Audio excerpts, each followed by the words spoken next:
Good evening students. आज की class में हम की पॉइंट स्टडी करेंगे। तो बच्चों, आज की क्लास में हमारा फर्स्ट पॉइंट है बच्चों, एक कमेटी है health survey and development committee. क्या कमेटी है? Health survey and development committee. इस कमेटी को बच्चों किसने इंट्रोड्यूस किया था? बोहर ने इंट्रोड्यूस किया था। किसने इंट्रोड्यूस किया था? बोहर ने इंट्रोड्यूस किया था। जो पर्सन उस कमेटी को लाया, उसी नाम पे, उस पर्सन के नाम पे ही उस कमेटी का नाम भी क्या रख दिया? बोहर कमेटी रख दिया।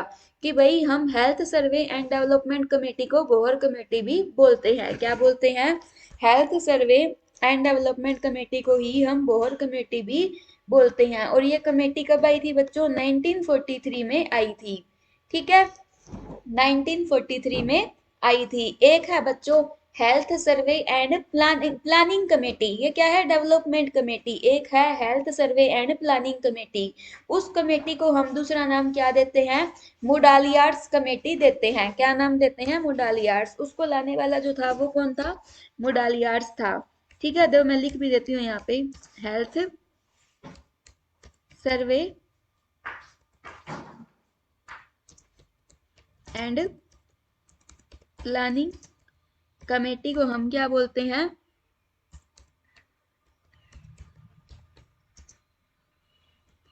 मुडालियार्स कमेटी बोलते हैं।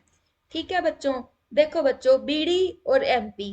ठीक है, एमपी अंकल आपके बीड़ी पीते हैं। ठीक है, ध्यान से सुनना बच्चों। मुडालियार्स एमपी मुडालियार्स कमेटी में क्या आता है? प्लानिंग आता है। और बोर कमेटी में क्या आएगा? डेवलपमेंट आएगा। ठीक है, कल ऐसे ही मैंने आपको कल एक पॉइंट करवाया था कि बीसीजी वैक्सीन कैसे लगती है? इंट्राडर्मल लगती है। ठीक है, ये आपको, आई होप कि ये आपको पॉइंट्स अच्छे से समझ में आ गए होंगे। हाँ हाँ, अपलोड कर देंगे कंचन। वैसे तो स्नेहा अपलोडेड भी है, और कर देंगे अपलोड। ठीक है, जो मैं क्लास अब ले रही हूँ वो भी कर देंगे, बाकी जो प्रीवियस वाली है वो अपलोडेड भी है। अपलोड मैं आज सारी आपकी क्लासेस कर दूंगी। नेक्स्ट है बच्चों, most common side effect of copper T is bleeding. Copper T का बच्चों मोस्ट कॉमन साइड इफेक्ट क्या होता है? ठीक है बच्चों, कॉपर टी एक इंट्रा यूट्राइन कंट्रासेप्टिव डिवाइस है। ठीक है बच्चों, ये एक कंट्रासेप्टिव मेथड है। ठीक है, और जो कॉपर्टी, जो वुमेन्स कॉपर्टी लगाती है ना, उनको एक मोस्ट कॉमन उनको कंप्लेन रहती है कि भाई हमें ब्लीडिंग ज्यादा होती है।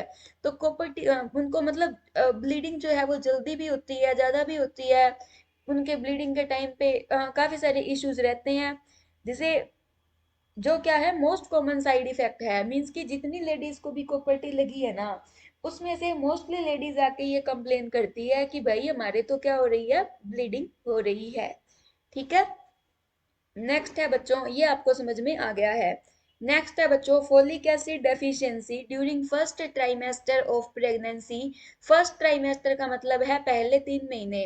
पहले 3 महीने में बच्चों प्रेग्नेंट लेडी को ना, अभी मैं आपको बताऊंगी, पहले लाइन सुनो ध्यान से बच्चों। अगर जो प्रेगनेंसी का फर्स्ट ट्राइमेस्टर है, उस टाइम में अगर वुमेन फोलिक एसिड नहीं ले रही है ना, तो उसको फोलिक एसिड की डेफिशिएंसी हो सकती है। और जिससे क्या होगा? बच्चे को न्यूरल ट्यूब डिफेक्ट होगा, यानी कि बच्चे की स्पाइनल कोड और ब्रेन की डेवलपमेंट प्रॉपर नहीं होगी। न्यूरल ट्यूब डिफेक्ट से आप इतना लगा लो कि ब्रेन की और स्पाइनल कोड की डेवलपमेंट जो है वो प्रॉपर नहीं होगी। ठीक है, तो बच्चों आपको मैं बताती हूँ, सुनो मेरी बात ध्यान से बच्चों। आपको कोई भी, जैसे हमें पता लग जाता है ना कि कोई भी लेडी प्रेग्नेंट है, तो उसको ना पहले 3 महीने तो देते हैं सिर्फ फोलिक एसिड भी, जब तक उसके तीन फर्स्ट ट्राइमेस्टर के टाइम पे उसे सिर्फ फोलिक एसिड देते हैं। और जब वो बोल देती है ना कि भाई मुझे बच्चा करना है, अब मुझे तो जी मेरी फैमिली प्लानिंग करनी है, मुझे तो एक बच्चा चाहिए, अब मैं थोड़े दिन में बच्चा कर दूंगी, तो अपने उसको तभी से फोलिक एसिड दे देते हैं कि आप फोलिक एसिड खाओ। अपने उसको तभी से फोलिक एसिड दे देते हैं कि आप फोलिक एसिड खाओ अपनी। ठीक है, तो फर्स्ट ट्राइमेस्टर में तो हम देते हैं फोलिक एसिड। उसके बाद में उसके जितने भी दिन है प्रेगनेंसी के, हम देंगे iron and folic acid, plus में कैल्शियम एंड विटामिन डी। हम ये दो दवाइयां तो देंगे बाद में, पहले 3 महीने हम सिर्फ फोलिक एसिड देते हैं। अब हम फोलिक एसिड क्यों देते हैं? ताकि बच्चे का दिमाग मजबूत बने। दिमाग मजबूत बने का मतलब है कि उसको कोई भी न्यूरल ट्यूब डिफेक्ट ना हो बच्चे को। ठीक है, पॉइंट है बच्चों, फोलिक एसिड डेफिशिएंसी। अगर फोलिक एसिड की डेफिशिएंसी हो जाती है प्रेगनेंसी के पहले ट्राइमेस्टर में, तो वो क्या कोज करती है?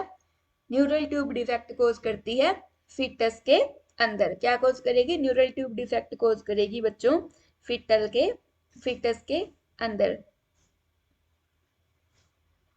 नहीं, ऐसा कुछ नहीं है बच्चों, बेबी के टीथ में फोलिक एसिड से कोई प्रॉब्लम नहीं आती है, बिल्कुल भी ऐसा तो कोई पॉइंट मैंने नेहा नहीं पढ़ा है। अगर आपने पढ़ा है ना तो आप मेरे को जरूर बताओ, बाकी फोलिक एसिड नहीं, फ्लोरिन उससे तो अपने बोल सकते हैं। अभी अगर फ्लोरिएसिस हो जाए तो बच्चे के दांत वो हो जाते हैं, ऐसे भूरे भूरे से हो जा बच्चे के, या फिर जो भी ज्यादा फ्लोरिन की क्वांटिटी वाला पानी पिए उसको वो दिक्कत हो सकती है, पर कोई चांस नहीं है जो आप बोल रहे हो उससे। दांतों में कोई भी दिक्कत नहीं होती। अगर दांत में दिक्कत हो तो ये तो नहीं है कि पहले 3 महीने अपने फोलिक एसिड देते हैं, 3 महीने के बाद में भी तो क्या देते हैं, आयरन, फोलिक एसिड और विटामिन डी। कभी भी नहीं सुना है फोलिक एसिड में कोई भी दिक्कत नहीं है, ऐसा कुछ नहीं है। फोलिक एसिड तो एक विटामिन बी की कैटेगरी में एक विटामिन है, शायद विटामिन B7 है, पता नहीं B9 है। देख लेना बच्चों आप थोड़ा सा, मैं तो भूल गई हूँ। बाकी आप मेरे को याद करवा देना कि फोलिक एसिड का विटामिन बी में कौन सा विटामिन है, फोलिक एसिड। ठीक है। अब बच्चों है लेप्रोसी। लेप्रोसी यानी कुष्ठ रोग। लेप्रोसी का अदर नेम क्या है बच्चों, हैंसन्स डिजीज है। Other name of leprosy is Hansen's disease. क्या है, हैंसन्स डिजीज है। ठीक है, ये आपको अच्छे से समझ में आ गया है। लेप्रोसी का अदर नेम होता है हैंसन्स डिजीज। और लेप्रोसी जो है ना बच्चों, किस वजह से कोज होती है, मायोबैक्टीरियम लेप्री की वजह से होती है। किस वजह से होती है, मायोबैक्टीरियम लेप्री की वजह से लेप्रोसी होती है। ठीक है। उसके बाद में बच्चों बात है, जो लास्ट केस था ना स्मॉल पॉक्स था, स्मॉल पॉक्स का लास्ट केस हमने स्मॉल पॉक्स का जो था वो कब देखा था आखिरी बार, 1977 में देखा था। कि हमने स्मॉल पॉक्स का लास्ट केस कब देखा बच्चों, 1977 के अंदर देखा था। 1977 के बाद में, हाँ B9। अच्छा, फोलिक एसिड से ये प्रॉब्लम होती है? नहीं नहीं, प्रेगनेंसी में तो फोलिक एसिड बहुत ज्यादा जरूरी होती है, ऐसा कुछ नहीं है। अगर उस डॉक्टर ने बोला है तो शायद उसने कुछ और, मतलब कि अगर अपने एक्सेस में ले तो हो सकता है, पर प्रेगनेंसी में ऐसा कोई साइड इफेक्ट नहीं है, और एक्सेस में भी ऐसा कुछ नहीं है। इनके साइड इफेक्ट में मैं बताऊं, अगर अपने फोलिक एसिड एक्सेस कंज्यूम कर लेंगे ना तो भी ऐसा कुछ नहीं है कि टीथ अपने डैमेज होंगे, मुझे तो लगा नहीं है। बाकी आप उस डॉक्टर से थोड़ा लॉजिक और पूछ लेना अगली बार जाओ तो। स्मॉल पॉक्स का बच्चों लास्ट केस कब देखा गया, 1977 में। और 1977 में क्या आया था, modified plan of operation for malaria. Malaria के लिए मॉडिफाइड प्लान ऑफ ऑपरेशन भी आया था। उसके बाद में बच्चों स्मॉल पॉक्स ने बोल दिया कि भाई जो स्मॉल पॉक्स ने बोल दिया कि, सॉरी, WHO ने बोल दिया कि स्मॉल पॉक्स जो है वो इरेडिकेट हो चुकी है। कब बोला WHO ने ऐसा, WHO ने ऐसा बोला 1980 में। 1977 में तो लास्ट केस देखा, और 1980 में लास्ट केस देखा 1977 में। उसके 3 साल बाद में अपनी गवर्नमेंट ने बोल दिया, अपने WHO ने बोल दिया कि भाई स्मॉल पॉक्स अपने वर्ड से इरेडिकेट हो चुकी है। क्या हो चुकी है, स्मॉल पॉक्स जो है वो इरेडिकेट हो चुकी है पूरे के पूरे संसार से। ठीक है। स्मॉल पॉक्स इरेडिकेट कब हुई, 1980 में। आखिरी केस 1980 में इरेडिकेट हुई, 3 साल पहले आखिरी केस देखा। कब देखा, 1977 में आखिरी केस देखा। लास्ट नेचुरल केस जो था वो स्मॉल पॉक्स का, वो कब रिपोर्ट किया गया, 1977 में। स्मॉल पॉक्स कब इरेडिकेट हुई, 1980 में इरेडिकेट हुई थी WHO के द्वारा। ठीक है। बच्चों जितने मैंने पॉइंट बताए, क्या आपको मेरे उतने पॉइंट समझ आए या बच्चों, बताओ, बताओ बच्चों।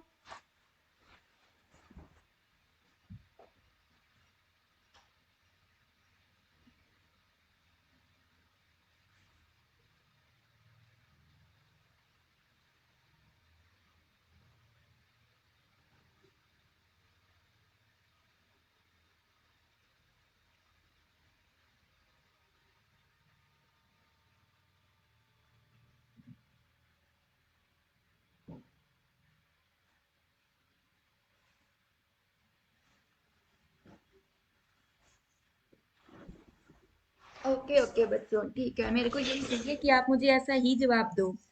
अब बच्चों नेक्स्ट आप ध्यान से सुनना बच्चों। जब भी किसी छोटे बच्चे का जन्म होता है ना, तो कॉमन सी बात है, हॉस्पिटल में ही होता है। ठीक है। अब वो बात और है, कुछ कुछ मतलब कि पहले होता था कि बच्चे घर पे हो जाते थे, होम डिलीवरीज होती थी। बट अब होम डिलीवरीज नहीं होती है। ठीक है, अब कोई होम डिलीवरीज नहीं होती है। ठीक है, तो बच्चों जब बच्चा हॉस्पिटल में पैदा होता है ना तो हाथों हाथ अपने उसे बर्थ डोज देते हैं, बर्थ डोज देते हैं। कोई भी बच्चा अगर किसी इंस्टीट्यूशन में पैदा हो रहा है हाथों हाथ उसे बर्थ डोज देते हैं, बर्थ डोज।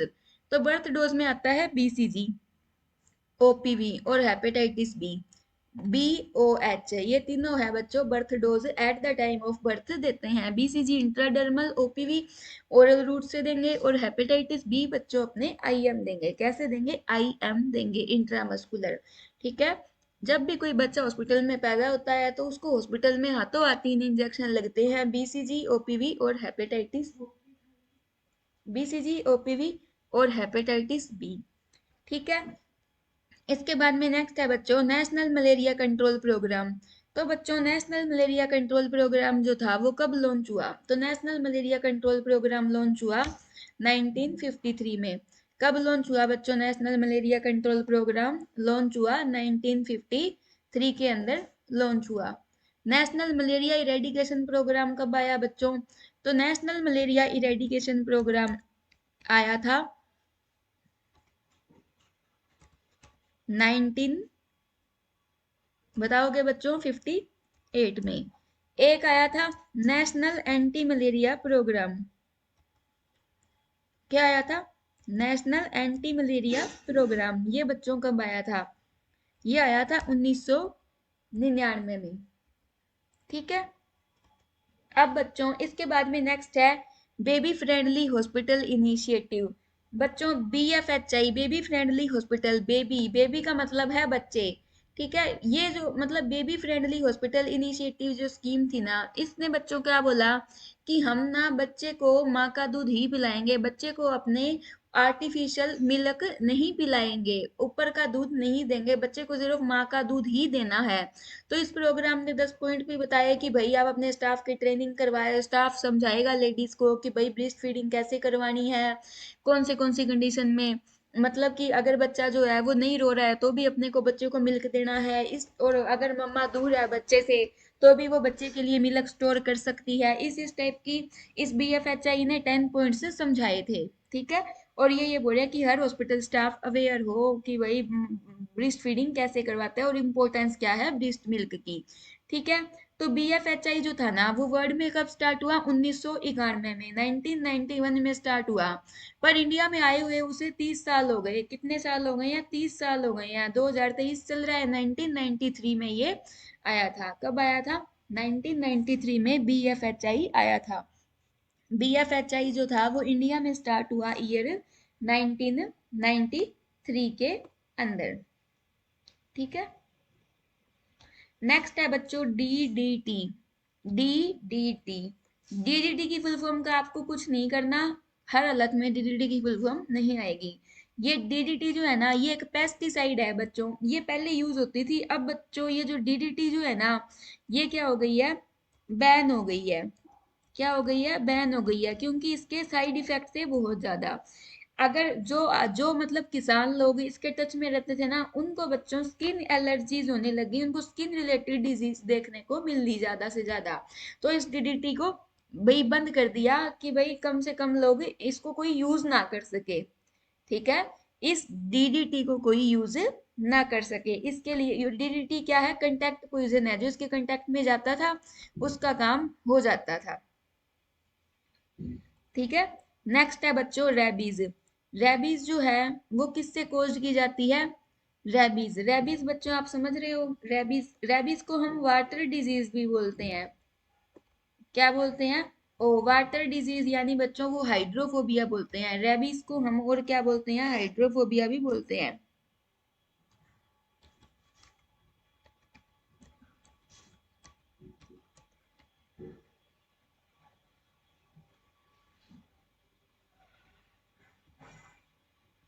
तो बच्चों क्या मैंने आपको जितना समझाया उतना आपको समझ आ रहा है?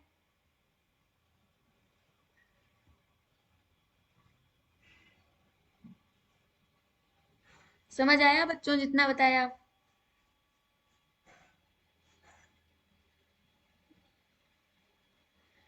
अब बच्चों आप मेरे को एक बार ये बताओगे, ये जो BFHI था, बेबी फ्रेंडली हॉस्पिटल इनिशिएटिव, उसका एम क्या था, उसका भाई वो मेन मकसद क्या था, बताओ बच्चों।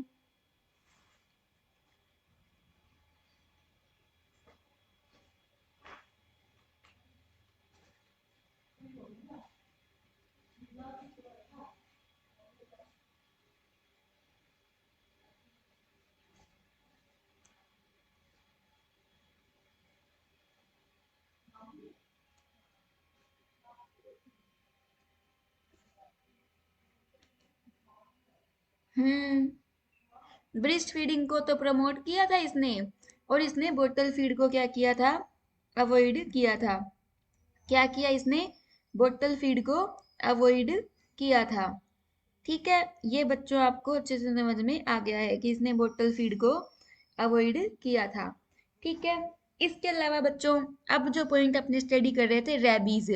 रेबीज बच्चों, जो कुत्ता काट लेना, किसी कुत्ते को रेबीज हो रखी है, अगर वो डॉग अपने को काट दे, ठीक है, उससे अपने को डिजीज हो सकती है हाइड्रोफोबिया। ठीक है, हाइड्रोफोबिया या फिर रेबीज हो सकती है।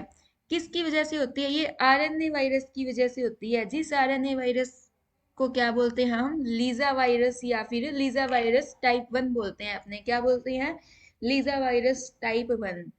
और ये लीजा वायरस टाइप 1 कौन सी फैमिली से बिलोंग करता है, रैप्डोवाइरिडिया फैमिली से बिलोंग करता है। ठीक है, रेबीज जो होती है बच्चों किस वजह से होती है, लीजा वायरस टाइप 1 की वजह से। और लीजा वायरस टाइप 1 जो है वो किस फैमिली से बिलोंग करता है, रैप्डोवाइरिडिया टाइप 1 से बिलोंग करता है। किससे बिलोंग करता है, रैप्डोवाइरिडिया टाइप 1 से बिलोंग करता है। रेबीज जो है, हाइड्रोफोबिया, RNA वायरस की वजह से होता है। किसकी वजह से होता है ये, RNA वायरस की वजह से होता है, जिस RNA वायरस का नाम है लीजा वायरस। और ये कौन सी फैमिली से बिलोंग करता है, रैप्डोवाइरिडिया फैमिली से बिलोंग करता है। ठीक है, उसके बाद में बच्चों आपको मैं बताती हूँ, नेक्स्ट है DPT, डिप्थेरिया पर्ट्यूसिस टेटनस। अगर बच्चों डिप्थेरिया पर्ट्यूसिस टेटनस जो है ना, ये बच्चों क्या हो गया है, ये इसकी इस वैक्सीन की बर्फ जम गई है फ्रिज के अंदर। फ्रिज में अगर अब कोल्ड ड्रिंक है, क्या करते हैं भाई, हम तो ठंडी ठंडी कोल्ड ड्रिंक पियेंगे, हम क्या करते हैं, वो बर्फ वाले उसमें खाने में रख देते हैं अपने, फिर वो कोल्ड ड्रिंक भी जम जाती है, तो आपा क्या करेंगे, उसको थोड़ा पिघाल के पी लेंगे, पिघल जाएगी वो थोड़ी, तो आपा पी लेंगे, वो तो चल जाएगा। पर अगर DPT वैक्सीन अगर फ्रोजन हो गई है, DPT वैक्सीन में बर्फ जम गई है, तो हम उसको डिस्कार्ड करेंगे। ऐसा नहीं है कि बर्फ जम गई है कोई बात नहीं है, ये बर्फ पिघल जाएगी, जब ये लिक्विड फॉर्म में आ जाएगी हम पर्सन में एडमिनिस्टर कर देंगे। ऐसा बच्चों नहीं करना है, अपने घर से वैक्सीन नहीं जा रही है, क्या दिक्कत है, आप डिस्कार्ड करेंगे। ठीक है, क्या करेंगे, अपने डिस्कार्ड करेंगे। ठीक है, अब बच्चों ये आपको समझ में आ गया है। अब बच्चों ये जो BCG है, BCG की फुल फॉर्म पता है बच्चों आपको क्या है, बताओ बच्चों, BCG की फुल फॉर्म पता है आपको क्या है।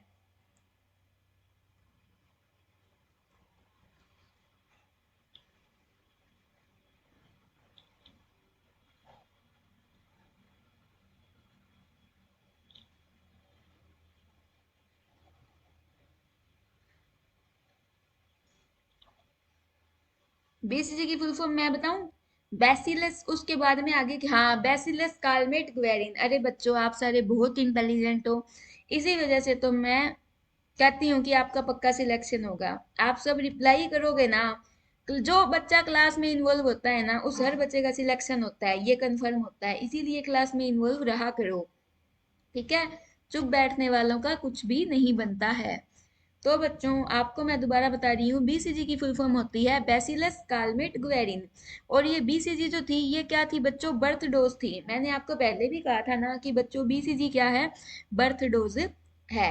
बच्चों ये जो BCG होती है ना, ये किस फॉर्म में आती है, ऐसे पाउडर की फॉर्म में आती है, BCG पाउडर फॉर्म में आती है। और इसके साथ ना एक छोटी सी बोतल मिलती है नॉर्मल सलाइन की। किसकी बोतल मिलती है, छोटी सी बोतल मिलती है नॉर्मल सलाइन की, जो इस वैक्सीन के साथ ही आती है। और हम इसमें डाइल्यूट करते हैं BCG वैक्सीन को, हम नॉर्मल सलाइन में डाइल्यूट करते हैं और हम पर्सन को एडमिनिस्टर करते हैं। BCG वैक्सीन को हम डाइल्यूट करते हैं नॉर्मल सलाइन से और ये जो है बच्चों क्या होता है, नॉर्मल सलाइन से डाइल्यूट करने के बाद में, मिक्स करने के बाद में हम बच्चे को एडमिनिस्टर करते हैं। ऐसे नहीं है कि ये लिक्विड फॉर्म में आती है, ये पाउडर फॉर्म में आती है। ठीक है। नेक्स्ट है बच्चों हुपिंग कफ। हुपिंग कफ काली खांसी, और इस काली खांसी का नेम क्या होता है बच्चों, परट्यूसिस। कॉजेटिव एजेंट कौन सा है, बोर्डेटेला परट्यूसिस। इसका कॉजेटिव एजेंट कौन है बच्चों,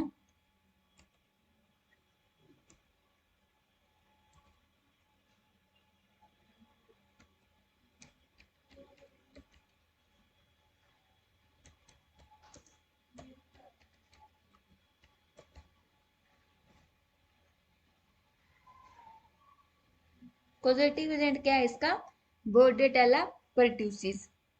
ठीक है।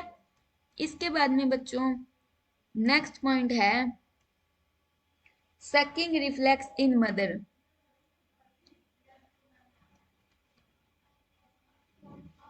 सकिंग रिफ्लेक्स जो होता है ना बच्चों, मतलब जब बेबी जो है वो सक करता है मम्मा की ब्रेस्ट निपल को, तो उस सकिंग की वजह से मम्मा के अंदर ब्रेस्ट मिल्क प्रोडक्शन होती है। क्या होती है, ब्रेस्ट मिल्क प्रोडक्शन होती है। सकिंग रिफ्लेक्स जो होता है मम्मा के अंदर, वो क्या करवाता है, मिल्क प्रोडक्शन करवाता है। Sucking reflex in mother cause production of milk, क्या करवाएगा, मिल्क की प्रोडक्शन करवाएगा। नेक्स्ट है बच्चों कम्युनिटी हेल्थ सेंटर।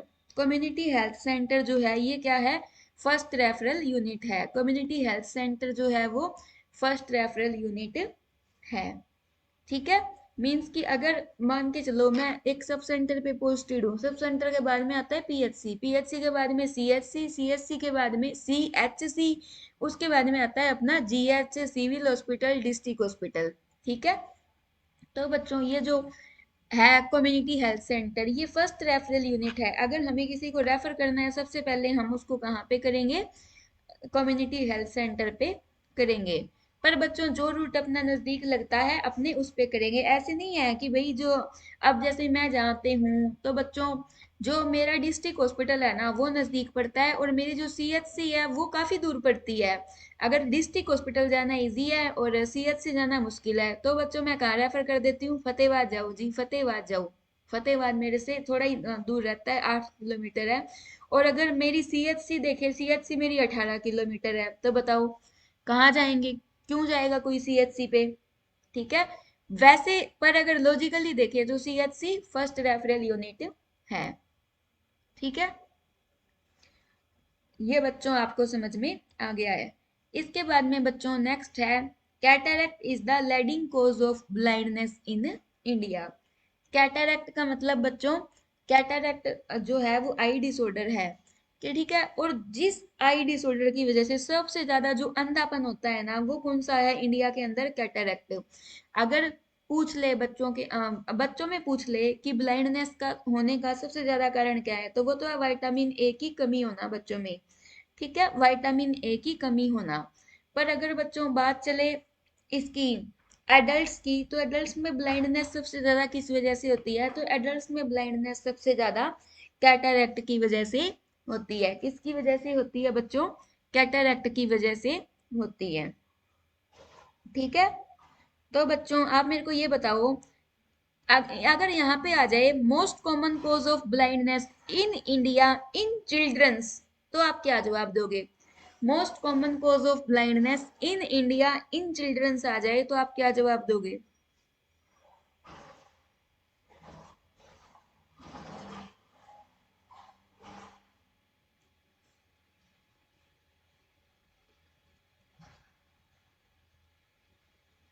हाँ, विटामिन ए की कमी।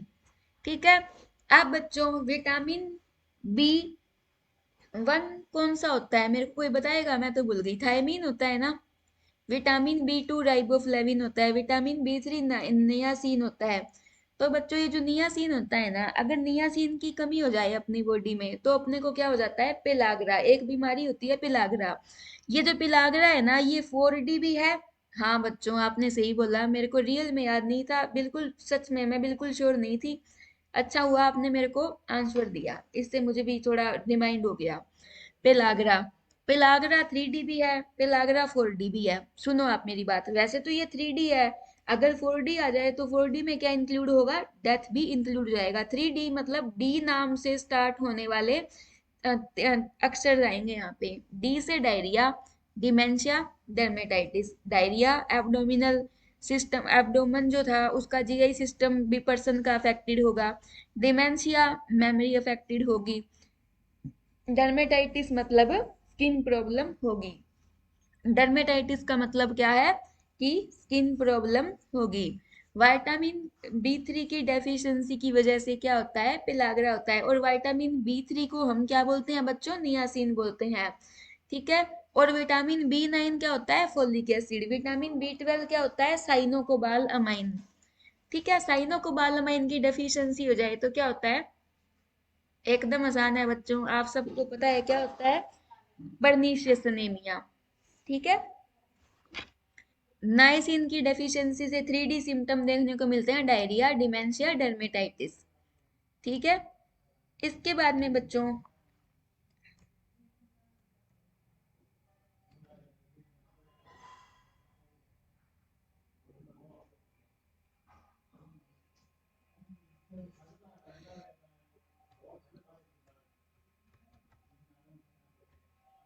अब है बच्चों mid day meal programme. Mid day meal programme जो था वो कब स्टार्ट हुआ था, 1961 में। किसकी चेयरमैनशिप में स्टार्ट हुआ था, रेणुका रॉय की चेयरमैनशिप में स्टार्ट हुआ था। Under the chairmanship of Renuka Roy start हुआ था। मंडे फीवर को हम क्या बोलते हैं, बिजनोसिस बोलते हैं। मंडे फीवर का अदर नेम क्या होता है, बिजनोसिस। अब बच्चों भाई बिजनोसिस भी तो हमें पता होना चाहिए। बैगासोसिस तो कल मैंने आपको बताया था, कल मैंने आपको बच्चों बताया था बैगासोसिस क्या होता है। दोबारा आज याद करवा रही हूँ, बैगासोसिस क्या था। बैग है, गन्ने का भरा हुआ है, शुगर केन का भरा हुआ है। बैगासोसिस जो था वो इस वजह से हो रहा था, जो लोग मतलब शुगर केन की फैक्ट्री में जो काम करते हैं ना, और शुगर केन का डस्ट जो इनहेल करते हैं, उन लोगों में ऑक्यूपेशनल डिजीज देखने को मिलती है, जिसको हम नाम देते हैं बैगासोसिस। और बैगासोसिस की डेफिनेशन क्या आएगी, यही है कि भाई शुगर के डस्ट इनहेल करने की वजह से ये डिजीज होती है। अब बच्चों हैं बिजनोसिस। बिजनोसिस जो है ये क्या होती है, बिजनोसिस जो होता है ना, बाइकोट। बाइकोट, बाइकोट नाम सुना है ना, बाइकोट मैंने तो सुना है, बाय। ठीक है। ये देखो बच्चों क्या हो गया, कोट। ठीक है, बाइकोट। तो बाइसनोसिस जो है, बिजनोसिस, ये किस वजह से होता है बच्चों, ये होता है कॉटन डस्ट को इनहेल करने की वजह से। बाइकोट बिजनोसिस जो है वो इनहेल वो कब होता है बच्चों, जब पर्सन जो है वो कॉटन की डस्ट को इनहेल कर रहा है या फिर कोई अदर वेजिटेबल फाइबर्स को इनहेल कर रहा है, तो उसको क्या डिजीज देखने को मिलेगी, बिजनोसिस। ठीक है। और इसको क्या बोलते हैं हम, मंडे फीवर भी बोलते हैं। क्या बोलते हैं, मंडे फीवर। मंडे फीवर जो है इसको हम क्या बोलेंगे, बिजनोसिस भी बोलेंगे। ठीक है। और बिजनोसिस क्या होता है, कॉटन डस्ट को इनहेल करने की वजह से होता है, या फिर कोई वेजिटेबल फाइबर्स को इनहेल कर लिया। नेक्स्ट है बच्चों, फादर ऑफ एपिडीमियोलॉजी। एपिडीमियोलॉजी के फादर कौन है, Jon Snow. Father of epidemiology कौन है, जॉन्स स्नो। एक है बच्चों फादर एक कोलेरा किसका फादर है, मेरे को ये बताना, कोलेरा किसका फादर है, कोलेरा। आप सब मेरे को बताओगे, मेरे को तो सच में याद नहीं आ रहा कोलेरा किसका फादर है, पर मुझे पता है कि एक मतलब फादर ऑफ किसी ब्रांच का फादर कोलेरा भी है। ठीक है। एपिडीमियोलॉजी के फादर कौन है, जॉन स्नो। ठीक है। तो बच्चों आज की क्लास आपकी इतनी ही है, कोई डाउट है तो आप बता दो।